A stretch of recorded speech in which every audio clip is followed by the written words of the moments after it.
Anyway, my next guest is Marc Medley. Marc A. Medley is a principal of an elementary, middle school, and the Saturday morning talk show host of the Reading Circle with Marc Medley. Marc attended the William Patterson College in Wayne, New Jersey, where he earned a Bachelor of Arts degree in Business Administration and holds a Master in Corporate and Organizational Communications degree from Fairleigh Dickinson University and a Master's in Educational Leadership from William Patterson University. Marc has studied leadership courses at Princeton and Harvard universities and serves on the advisory board for Universal Rights Publications, LLC. He's listed in the 9th edition of Who's Who Among America's Teachers, Marquee Who's Who in America, 54th edition, Marquee, and it goes on and on and on. And I just want to say, welcome, Marc. Well, Monica, thank you so much. It is I'm humbled and honored to be a part of your show. I've been listening since 4 o'clock. Really? So, yes. So it's been interesting dialogue. As a matter of fact, Jackie's going to be on my show, and so are you at some point. And so I'm looking forward to that. I heard her conversation as well. And I heard you talking about dancing in the rain. We're together on that. I love it. Marc, I want to say thank you about that. And also, yes, I'm going to have a book to discuss with you. Right now, I'm in some anthologies. So I do have 3 anthologies I'm a part of. One is Still Standing. The other one is A Widow's Grief. We can talk about that. I talk about anthologies as well. So we can talk about that, and then when you write the book, you come back on. That sounds good, because I definitely, listen, I need to get I'm not going to tell anybody, but I need to get my book done, my coffee table book. I don't want to lose my sponsor. And if my sponsor is out there listening, don't give up on me, because I know he's like, yeah, she's never going to get it done. But I am. We're going to put all that positive energy and prayers and Jackie, everything she just talked about. You're going to get that book done. Yes. So, Marc, tell me about your journey and how you got started and what you're doing. Well, I'll tell you what, very quickly, because I know we don't have a whole lot of time. I actually started, when I graduated high school, my intent was to either major in education or music. And my father said, you're not going to make money in either one of those. So he steered me away from that. I majored in business administration. Ultimately was hired in corporate America. Did that for 15 years. You heard Jackie talking about passion, not in the job. That's exactly what happened to me. I left corporate, went into education, and it took off from there. So everything, what my father said, I appreciate the fact of where he was trying to steer me, but my true passion was in education. I did teaching for a couple of years, and before you know it, I was promoted to vice principal and principal, and the rest, as they say, is history. Currently, I'm the principal of a single-gender school, an all-boys school that's a leadership school, of which our topic comes from tonight, of what we'll be talking about for the next few minutes. For me, I grew up in the urban area in the 3rd largest city in the state of New Jersey, Patterson, New Jersey, and I have literally been able to travel the world, met people from all walks of life, and my thinking is if it can happen for me, we can make it happen for others.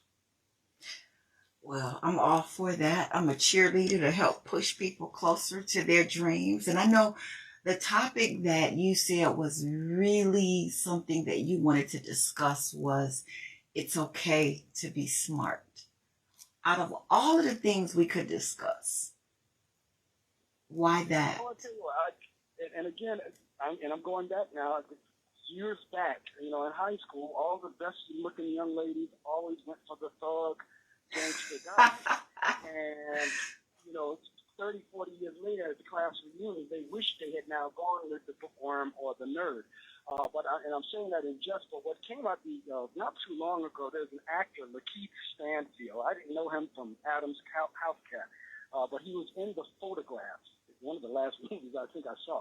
But he was in that movie, The Photograph, and he came out with a tweet that said to all the little black kids, it's cool to be smart. Very cool. And when I saw that tweet, I said, yes. And I took it, and every Friday morning I have a morning meeting with my students, with my boys. And I actually copied that tweet and gave it to every last one of them, and we had a discussion about it. Because what I've noticed and what I constantly share with the boys is they can be intelligent or smart, but they will dumb themselves down to try to fit in with the crowd. Mark, we women do that too now. Don't just think men do that. We women do it. And I've done it. I've done it because I'm that bookworm. I'm that person that my aunt wants to tease me and say, you always carried a briefcase in school. Yeah, I did carry a briefcase in school. So I'm glad to hear that it's cool to be smart, because I used to hide it sometimes. Well, and that's the whole reason why I wanted to, and especially when we start talking urban communities, African American, Hispanic, or what have you, that anything we need to be doing just the opposite. We need to be letting the world know just how brilliant and bright we are. We should not be hiding that under a bushel. But and trust me, I do understand. Yes, girls do that too, because I have led schools that were both genders, girls and boys. But the point is, you don't want to do. I had a student in my office yesterday that he was brought to tears because, and he actually is the smartest child in my school, because his peers are jealous of him. And we had that conversation, and this whole notion of, it's okay to be smart. It's okay to be the bookworm, the nerd, the geek. Because, going back to what you were saying about at the end of the day, a woman wants somebody who's going to be, if she's going to be with a husband or whatever, she wants somebody who's going to be a provider. The thugs and those that really may not have been that smart when they were in high school, and I date myself whenever I use the example of Fonzie from Happy Days, that's not the one that they want 20, 30 years later when they're looking for somebody to marry and father their children, so forth and so on. So we really do, because my school, again, is single gender, predominantly African American, predominantly Hispanic. We get a lot into ancestry and their ethnic backgrounds and self-esteem, and trying to help them understand you come from greatness. And don't allow anyone to tell you, because of your ethnicity, your background, your skin color, your sexual orientation, don't allow anyone to tell you that you're any less than because of these things. So when I saw that tweet, I resonated with it immediately. I said, oh my God, somebody else is seeing what I'm seeing, that it's cool to be smart. Really what it is, it's a paradigm shift. It's a shift in perspective. That, okay, you guys think it's cool to be the thug, but in reality, it's cool to be smart too. How do your students, how do they respond to that statement? Well, this is something that we're constantly reinforcing.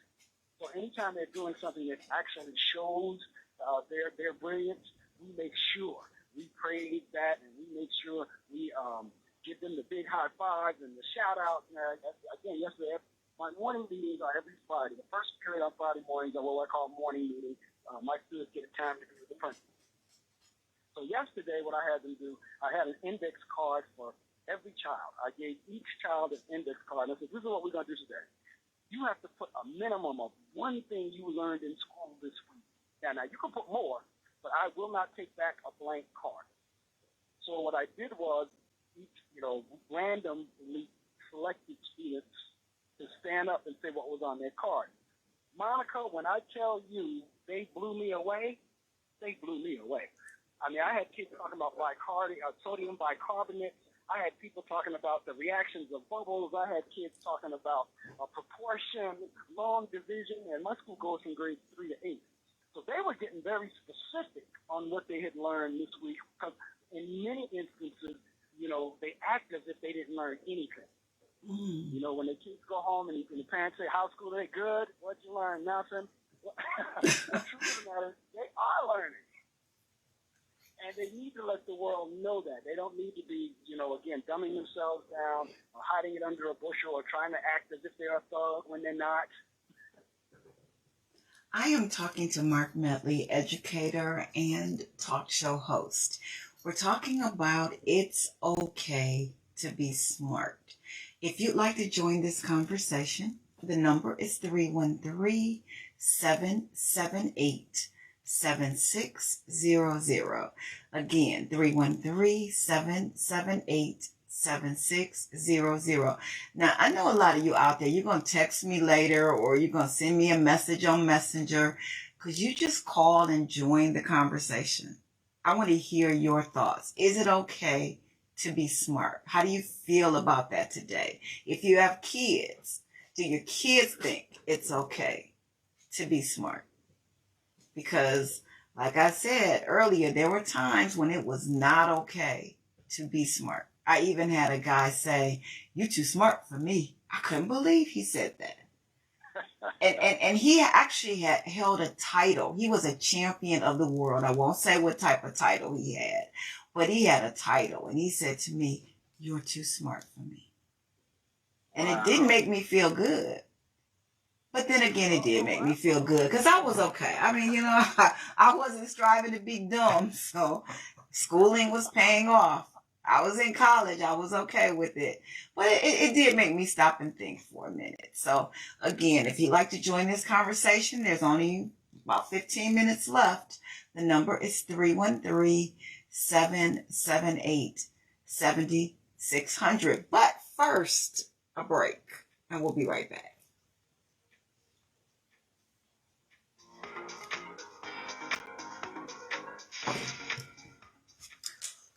Almost missed that break. WCCCD is home to students from 74 countries and more than 120 academic and career programs. We are all a big melting pot and sharing different experiences. Thanks for sticking with me. I hope you can hear me over the commercial. Thank you. My puppy wants attention. For any student. So whether you're from next door or halfway across the globe, WCCCD is your home for learning. Trying to get my Register attention. now. Whenever I'm on the computer, where learning leads Magic to wants a my better life. attention. See, Magic, Hi, I'm Magic. Hunter Look at the Ellis, camera. Say hi. This Say is hi. Atomic Say Beam hi. USA. Say hi. Another bright idea from Bulbhead. The ultra bright This is my top-grade puppy. This is my flashlight Magic. features tactical technology Say hi, used by Magic. U.S. Special Forces. This This is my flashlight baby. has a feeble 125 lux output. Okay, The I gotta Atomic get back to Beam work. USA Let me has get up back to to 5,000 lux. That's 40 Yeah, times monkey, I more. get back to We're going to work. drop it hundreds of feet from this helicopter. It hits the tarmac and it's still working. Say hi. That's Say what bye-bye. I call Say a bye-bye. tough Say flashlight. bye-bye. Heavy Say downpours, bye-bye. mud puddles, even extreme temperatures are no match. You could spend over It's my $100, baby. or the Atomic Beam USA Okay, can Magic. be Go yours play. for just Go play. $19.99 with time guaranteed. Order now, you can double it and get a second Atomic Beam USA. I don't know. I have to Just pay a bribe separate him to fee, keep and we'll him even busy. ship them to He has you lots for of free. treats. Atomic Beam USA is just Mommy's on the $19.99. air. Order now. Go back. 1-800-638-2619 to get your Atomic Beam USA. Call now or go to atomicbeam.com. So call 1-800-638-2619. Deluxe version available. Order now. Have you been denied credit or hit with high interest rates? A low credit score happens to many of us, and millions of people are victims of incorrect items on their credit reports and don't even know it. That's why you need credit repair now. Our proven process has resulted in past clients seeing on average 11 negative items removed from their credit report and a 40-point increase after the first 4 months in our program. Call now and request your credit report and credit score for free in minutes. Call 1-800-783-9197. We all love fried food, but the problem is all that excess oil and fat can cause you to become overweight. Well, now there's the Cook Light Aero Fryer, an amazing kitchen miracle that uses air to fry instead of oil, so you can have the same delicious flavor and crispiness of deep frying using little or no oil. Get that deep fried taste and crispiness with up to 70% fewer calories. Enjoy crispy, delicious fries with little or no oil, guilt-free onion rings, cheesy and delicious mozzarella sticks. Call now and bring the Cook Light Aero Fryer into your home, including the Cook Light Aero Fryer recipe Okay, I like book, to the have unique fun. patented dual tray, I air like frying to have mesh fun. I don't basket feel and well. tongs, I'm and stainless trying steel my extender best. ring. You'll get it all for 5 easy payments of $29.95. Be one of the first 500 callers and get this 13-piece knife set, a $175 value, yours free. Try Cook Light Aero Fryer for 30 days. If you don't love it, send it back. But keep the 13-piece knife set as our gift to you. Order in the next 10 minutes and we'll include free shipping. Call now or go online to air2fry.com. That's air2fry.com. Listen up, America. Are you or a loved one suffering with an addiction to alcohol, opiates, prescription painkillers, or other drugs? There is hope. Medication-assisted treatment is proven most effective for opiate addiction recovery. Utilizing medications Okay, I like such to as have fun. My methadone, puppy and I, we Suboxone, dance. We and run around the house Subutex, and dance. Yes, combined we with do. inpatient He treatment, wants to you can play. achieve lasting Matthew, I don't recovery. feel well. Most insurance is accepted, so call us now. Please call Can't be too serious. 800-625-5860. 910, the Superstation, the oldest radio station in town since 1922.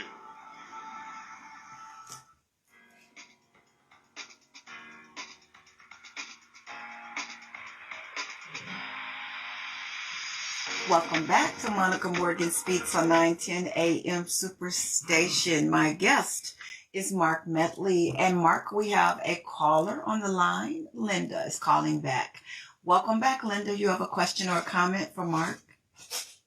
Yes. First of all, I want to say I think it's a great subject. It's all right to be smart. I applaud you for putting this and teaching this principle to your students, especially your male students. But it's all right to be smart for black children, male and female, and we need to promote both of them in that. You know, I've always been considered a smart girl since elementary. I would get double promoted, but my mom wouldn't let me get double promoted. She would want me to go to summer school. Well, with that, I never had any problems about feeling that I was smart, and I had a group, a tribe. There was a group of us that were smart. So that was exciting to us. But I could see how, I also saw and observed how sometimes those who were smart weren't celebrated. Sometimes people would think that they were with other groups, that they thought they were better than others, or they, like you said, dummy down. And it's not a good thing. So I think it's very important for us to encourage girls and boys. Girls to, and see that for them to be proud of their smartness, that it's a good thing to be smart, that it's not, that you don't want to be perceived as the higher other cultures consider us to be as dumb, can't read, can't write, and majority of children, especially black boys, are settled. After third, I read, and I don't know if I'm accurate, Mr. Melody, that after around 8 or 9 years old, they feel like boys' intelligence decrease, and that's how they see them and lock them in, and that's not good. So I think it's very important. Who wants to marry someone that you don't think has good sense or who is smart? And you might be smart in different things. I can accept that, but you don't want anyone that has a low self-esteem to that point. And just like as Monica said, someone said to her, "You're too smart." Well, believe them, and sometimes that's not the person for you, because if you have to compete with persons, that's not good too in your mate, because people begin to resent you. And now, being smart is knowing when to be quiet, though, when to be wise. See, that's when it comes smart. Everything you don't have to say. Like a lot of times, my background is I'm a attorney. I don't go in telling people I'm that. I also know that when I go in a situation with some people, especially with brothers, the first thing when I open my mouth, they start challenging me. If they try to think they're going to outsmart me, or they're saying, if I say something, they act like, and I don't even tell them this, or my friends say that they act like I've said something that's so deep and I'm trying to challenge them, intimidating. So I don't like that. But when I see that type of conduct, I back away from them, because they're not the kind of person. I don't feel like having to argue or somebody to be so intimidated or resent me because I'm an intelligent black woman. Well, sometimes, Linda, you don't have to open your mouth. Sometimes you can just walk into the room and have a certain presence, and people feel that you think you're all of that or you're smart because you carry yourself confidently. So it doesn't matter if you talk or don't talk. What do you think, Marc? Well, see, the two of you have brought up so many issues that we could talk for hours. One, Monica, you brought up right before the break about this whole notion of the brother said you're too smart for me. There are a lot of women out there who say they cannot find men, because the truth of the matter is the women are going to school, they're going to college, they're getting an education, and that's one of the reasons why we're pushing it so much with the young boys, is to help them understand your education is the key. I'm not big on titles and this, that, and the other, and blue collar, white collar, and all that. So it's not as if I'm saying the woman has to have a college-educated man. I'm not saying that. But at the same time, you need one that could relate to you and be able to provide with you. It doesn't have to be for you, but with you. So, and then being smart does not necessarily mean you have to be arrogant. Because you're smart doesn't mean you have to, and confidence and arrogance are two different things. Right. And I'm trying to go very quickly in terms of everything that I heard both of you say. One of the things that I heard Linda say, and Monica, I think you said it too, is so critical. What happens is if you get someone that begins to feel inferior, or that they don't have wherewithal or education, they begin to hate themselves. And because they don't love themselves, they can't love anybody else. So then that ripples into other issues. There's a ripple effect there. So if you get a brother that's already feeling bad because he don't feel like he's knowledgeable or what have you, Now he can't really love his partner because he doesn't really love himself. And the other thing is, in the community that I serve, a lot of my boys and kids see going to prison as a badge of honor. And I'm trying to get them to help them understand, no, getting your education is a badge of honor. Exactly. Now, I don't care if it's in trade school, tech school, military, entrepreneurship, whichever way, it doesn't have to be college, but something not prison. And I'm sitting here looking at the statistics. You're talking, as you all know, African Americans are only 13, 14% of the population. Yet, if you look at the current number of inmates, we're 38.1%. So 13% of the population is almost 40% of the imprisoned population. And I think it was Linda say something about the boys start beginning to decrease. From what I understand, and I've heard this over and over again, based on the kids' test scores at about 3rd or 4th grade, folks are projecting how many prisons they're going to need 15, 16 years down the line. Because they know if those kids were not proficient at about the 3rd, 4th grade, they know the path they're heading into. So when we start talking about changing the paradigm or changing the view of being educated, it doesn't have to necessarily be smart. I just picked up on that because that's what the brother said in the tweet. But being educated and have some wherewithal and helping them understand that going to prison is not a badge of honor. Right. That everybody's not going to make the NBA. Everybody's not going to make the NFL. You've got to be able to do something because I tell my boys all the time, the more education you have, the more options you have. The less education you have, the less options you have. Mm-hmm. Now, this is the deal. Ladies, you know we have to be able to make money, and there's only 2 ways to make it, legally or illegally. Right. Linda, I think you're an attorney, so you know illegal. All right? Legally or illegally. The less education you have, the more chances are you're going to have to make some illegal choices there to get your money. Because everybody needs money, educated or not. Mark, we have 2 minutes left before we have to end this segment. So I want to make sure that you end with the thoughts you want our listeners to have. Well, again, education or being smart, and like I said a couple minutes ago, is not necessarily about being arrogant or pompous or lording it over someone. But it is about getting as much education as you can get in whatever field you're passionate about. Whatever field that you want to make your mark in the world, and get as much education as you can about it. Being smart, as Linda said, sometimes is about, you know what, I'm just not going to say anything in this situation. Because we have book smarts and we have common sense. Mm-hmm. Sometimes you'll have people with a whole bunch of book smarts and no common sense, and sometimes you have vice versa, folks with a whole lot of common sense and no book smarts. But you got to have kind of like that balance of both. So, Mark, we've got 1 minute left. How do people find you? They can find me on my website. It is my name, marcamedley.com. MarcAMedley.com. I have you on my Facebook page, Mark, and I'm going to definitely have to have you back. We just need to have a conversation. And Linda, maybe we need to just have a conversation with you joining in as well. Just everybody, thank you for being here. Kevin Bird, thank you for being here. Kevin Adele, thank you for the opportunity. And to all of my listeners, I appreciate you more than you will ever know. Have a great week, and I'll see you next week for the